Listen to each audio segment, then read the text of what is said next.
We are going to be looking at the obligations of the Environmental Protection Agency in relation to ASM. This is our logo, and what it shows is a human hand. It shows a human hand, and it shows the land, the water resources, and the trees. So it just tells us that the environment is in our hands. So we have a few pictures of ASM in Ghana, legal and illegal. Some of them do look like medium or large-scale mines, but they're actually all from ASM sites. We have including even cyanide leaching, which for now I would say is illegal because there's no one who is permitted to do cyanide leaching with the gold here. And yeah. So essentially my presentation is going to take this form. I'll look at the establishment and the mandate of the agency, the definition of ASM, our legal framework, environmental assessment, our processes and requirements, some permitting conditions, rehabilitation, challenges we have with the ASM, strategies adopted by the agency, and then the way forward. So the Environmental Protection Agency was established by the Environmental Protection Agency Act 1994, Act 490, and we are the lead agency for environmental protection in Ghana. We were established to oversee, coordinate, and regulate all issues regarding the environment in Ghana. So that's how come we always have a lot of problems with other stakeholders. They claim we are stirring their soup, but the definition says all issues regarding the environment in Ghana. And the Act prescribes a set of environmental governance and management functions that are required to adequately protect and manage the environment in Ghana. So let's look at our definition of environment. It includes the natural or biophysical, the man-made, the socio-cultural systems in which man and other organisms live, work, and interact. So we are not just looking at the biophysical, we are looking at anything that impacts on even human health. And the other one is what our SEA, or our Strategic Environmental Assessment document of 2004 defined as environment. So it includes the natural, the socio-economic, as well as the institutional conditions.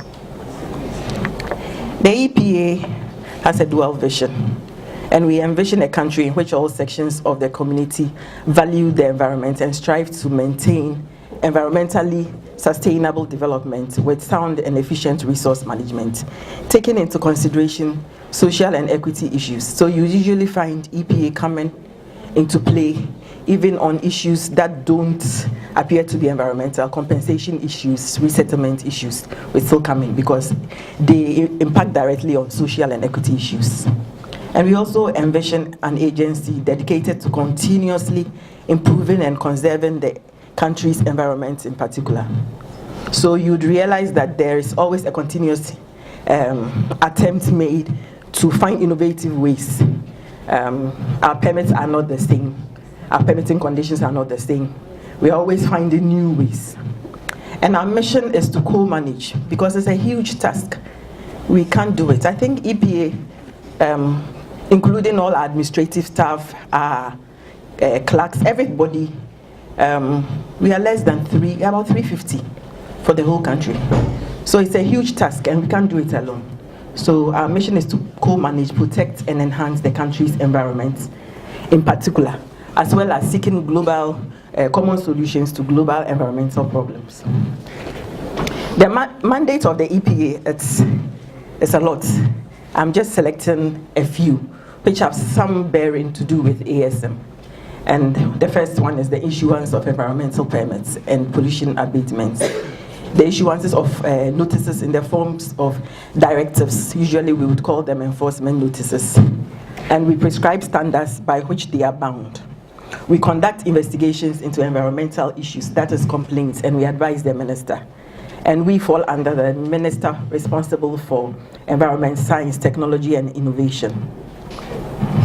We also coordinate with other bodies as we consider appropriate for the purposes of controlling the generation, treatment, storage, and transportation, disposal of industrial waste. We act in liaison and in cooperation with other government agencies, district assemblies, and any other institution. So we do collaborations with even our tertiary institutions for some of our reviews, and that is part of our mandate. Now to the mining department. This is a broad departmental objective, and it is to promote and facilitate the application of best practice environmental management throughout Ghana's mining industry.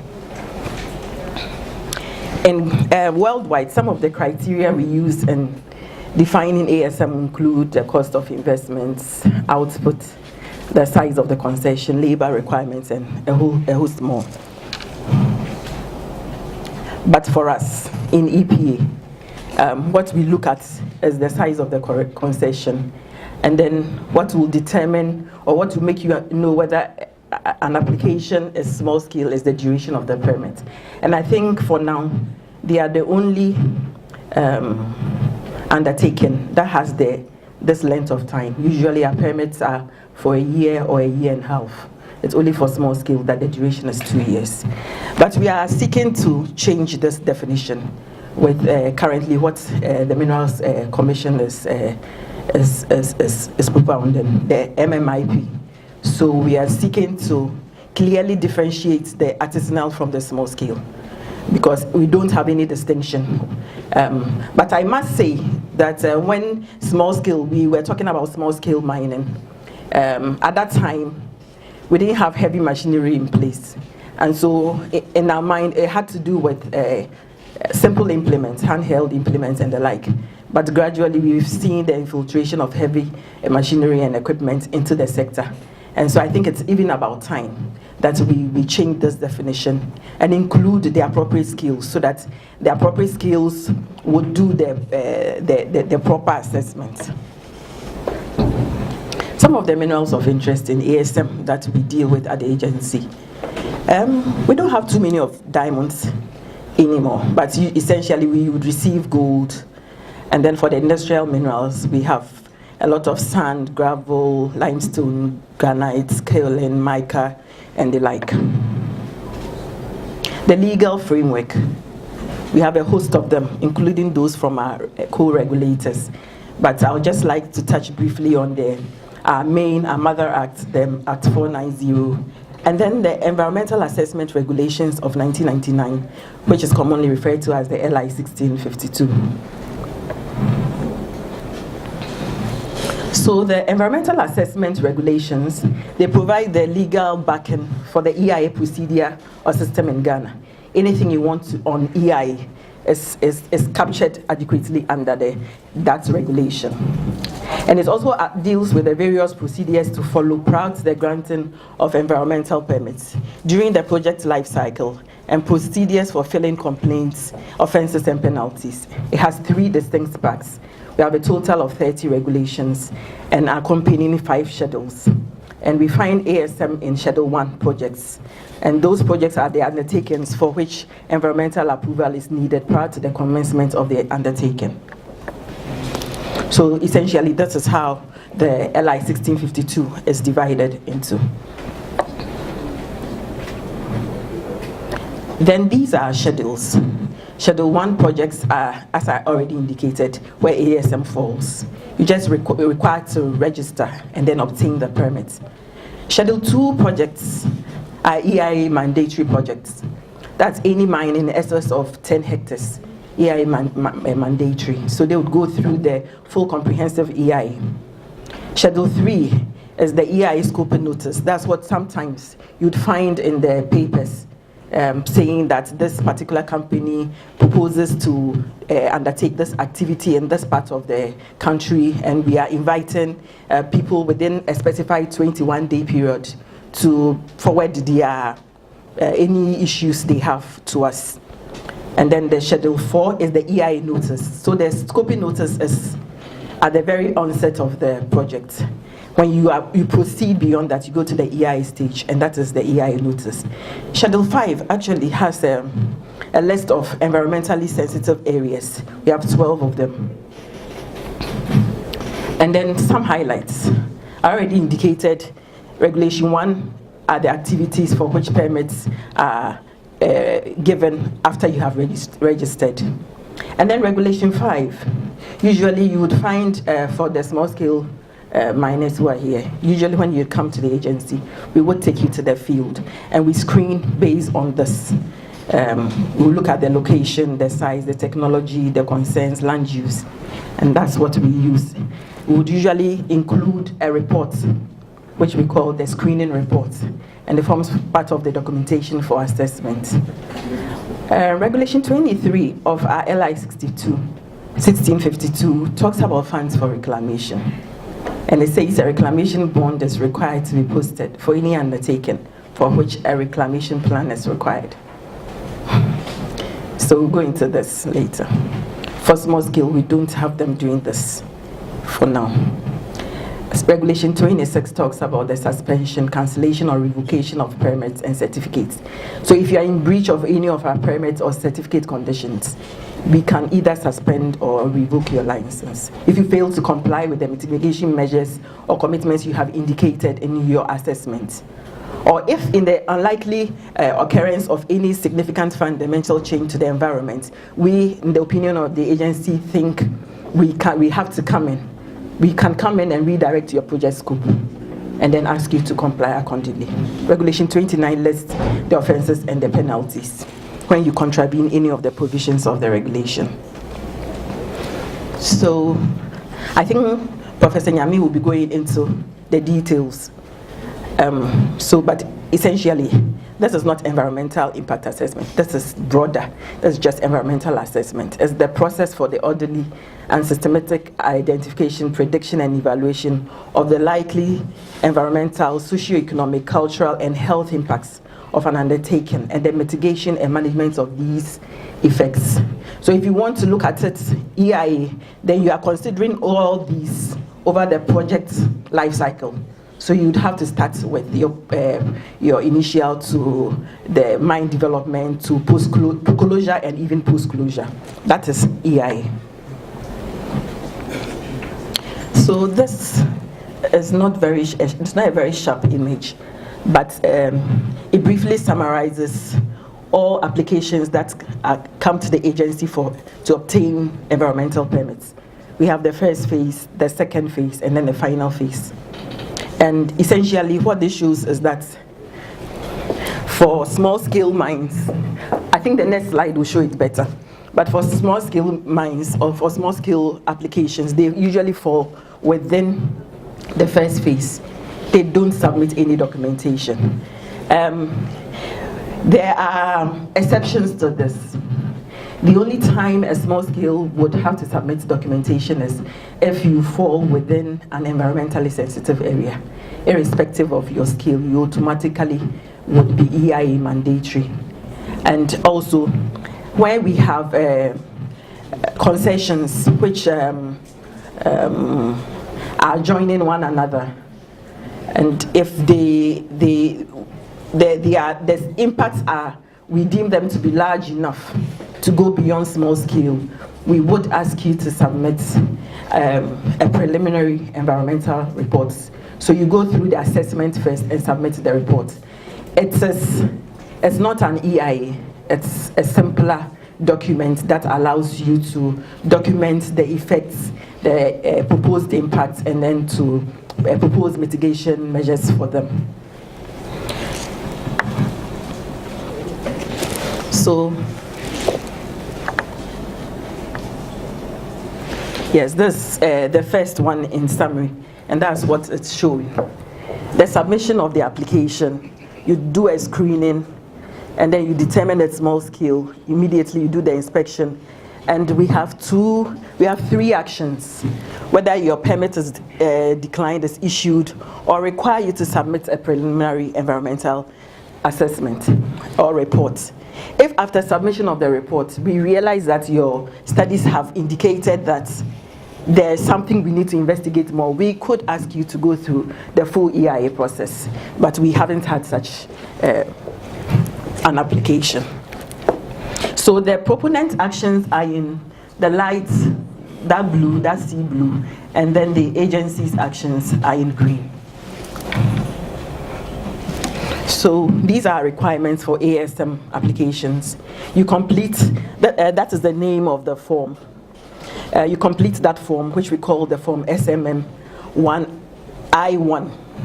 And you include these relevant attachments, which are the site plan certified by a licensed surveyor, a brief description of your operational methods that include the mining method and the processing method, your costed reclamation and abandonment proposals, and your response from the relevant district assembly.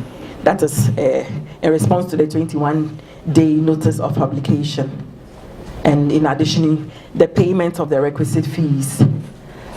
We have a fee regime which is approved by Parliament, and we submit them usually yearly to the Parliament of Ghana for ratification. Yes, Parliament of God. The environmental assessment procedure. So usually this is how the form looks like. It's divided into 3 sections. The section 8 talks about the general information. We're just trying to get some information about the applicant, and then it looks at your details, your phone number, where your concession falls in the mineral type. And then the description of the project, you are telling us your operational period, the methods like I spoke about, the availability of resources as well as labor. And then the third section primarily will talk about the environmental considerations. We want to find out if there are any environmentally sensitive areas, the likely impacts you have identified with your proposed projects, and then the mitigation and reclamation measures, and then compensation and consultation as well. So when we receive all those relevant attachments, I already talked about screening. After the screening, when the report is submitted, we review all the documentation and the information on it, and then we make a decision, which I already stated, 3 decisions: objection, approval, or request for other reports. After your permit is issued, the other activity is to engage in compliance enforcement monitoring. So these are some of the selected environmentally sensitive areas, and you can see recharge areas of aquifers, prime agric lands, areas of potential tourist value. And like my director of environmental assessment and audit will say, when you look at this list, it's a 12-point list. Essentially, the whole of Ghana is environmentally sensitive. But I think there's some level of truth in that. We are very blessed, and when you look at our mineralization, you realize that there's essentially no region in Ghana where there is no sort of mining going on. And so this is our list. We have some relevant sections of the environmental permits. Every permit is accompanied by a schedule which stipulates the conditions of that permit. And it is when you flout any of these stipulations or conditions that we can either revoke, suspend, or serve you an enforcement notice or issue you with penalties. And some of these that we would indicate in the permits include the payment of adequate and prompt compensation, adherence to the appropriate buffer zones, whether you are falling close to a water body, a forest, a rail line. We even have pylons and major roads. We have to include a buffer distance, reclamation, discharges into water bodies, and abandonment. So what we would usually list under reclamation is for you to backfill all your pits within 3 months after completion. And like yesterday's presentation pointed out, in EPA, we do not envisage a scenario where you have completed with mining before you start reclamation. It's almost an impossible task. So we advise that you do concurrent or progressive reclamation, and you revegetate the land with indigenous species. Discharges into water bodies. We have standards. And then our standards are sector specific. So the standards we prescribe for mining sector differs from the textiles, from manufacturing, from food and beverages. So we have sector specific guidelines. Now, standards. Abandonment, where you are giving up or surrendering your property without any intention of taking it back. You can't decide that now I don't want to do it anymore, so I wouldn't reclaim. You are still obliged to do that. And you are supposed to, as I already indicated, you rehabilitate the site to a condition which is compatible with the pre-existing land use of the area within 3 months and report to the agency for verification. You'd usually find this table of sorts in a small-scale mining permit, and essentially it's usually extracted from the form. There are sections talking about this, and then the proponents or the applicants proposed mitigation measures which you are bound by. The prof is going to look at reclamation, but our broad objective is for restorable land to be chemically and physically stabilized, or to restore it to an earlier or at least as near possible to its prior land use as before mining.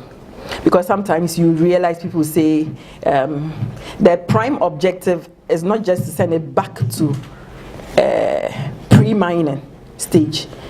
Ultimately, that would have been preferred.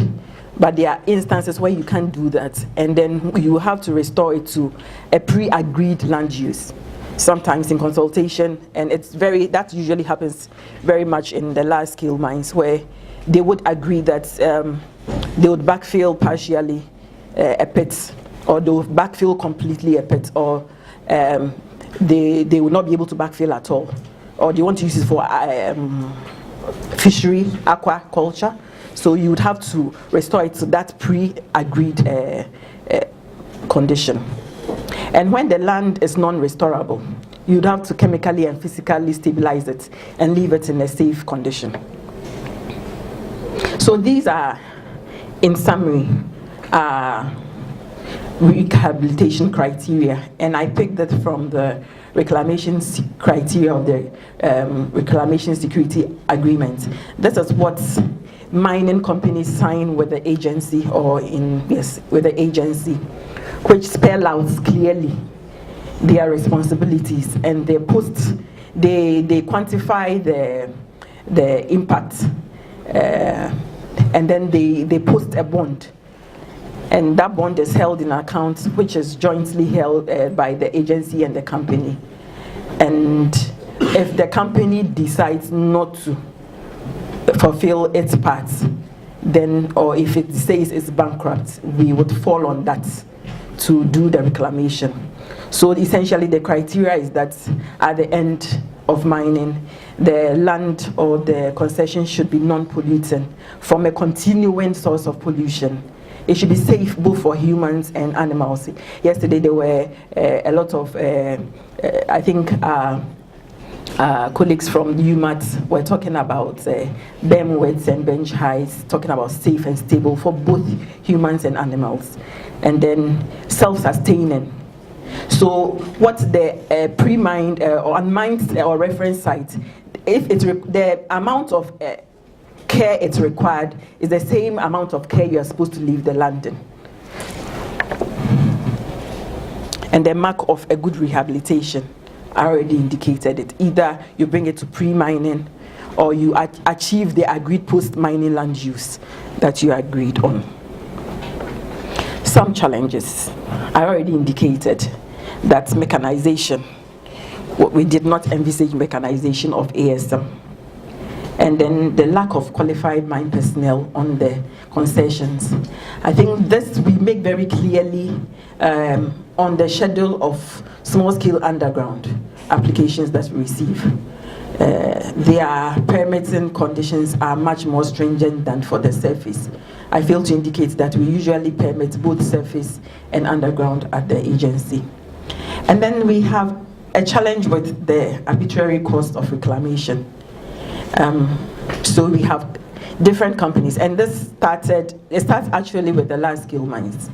You'd realize they would come up with different figures for reclaiming an impacted area, like a square acre of an impacted area. It differs. One can say it's X, another company says it's 2X. third company says it's 10x. So you always have to ask them to provide justification. We have currently found a consultant who is doing this benchmarking so that we have a range for reclaiming maybe 1 square meter or 1 acre of mined unimpacted area. Currently with small scale, I indicated that no one puts a reclamation bond. We have a huge challenge with monitoring, basically because of the numbers involved. And then there's a general lack of enforcement following from the same points. We have currently adopted some strategies, all in a bid to make it easier for companies to acquire small-scale mining permits. We have created new EPA, we call them area offices now. Takwa is an already existing office, but they are now also an area offices. We have 17 of them, and 9 of them actually fall in what we term the mining hotspots. So you'd realize that these areas have some level of mining activity there, and we now have area offices for them. And I think it also gladdened the small-scale miners to know that probably when the ban is lifted, the process has been completely decentralized. We came up with this thing in April, and they took it at the first biannual senior management meeting. Unfortunately, that was the same time when we were asked to hold on to the processing of applications. So they would start the process and end it, sign the permits at the regional level. They don't need to come to the head office anymore. We are stepping up education and sensitization. We are no.